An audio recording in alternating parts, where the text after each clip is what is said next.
Hello everyone. If you're facing this error when you're trying to export videos on CapCut, exporting error with the error code 10006, then you have come to the right place because in this video I'm going to show you how easy it is to get rid of this exporting error.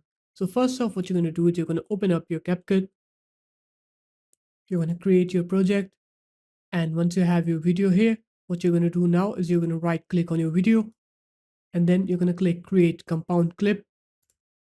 And once you do that, now what you're going to do is you're going to right click on it again and you're going to click pre-process compound clip and just wait for it to pre-process your clip. It should take a couple of minutes depending on how long your clip is and how many effects or transitions you have on your clip. So just wait for it to pre-process your clip.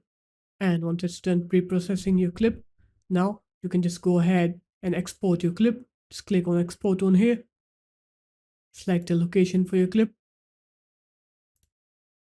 and then just export your clip. And there it is. Here's our video. So there it is, guys. That's how easy it was.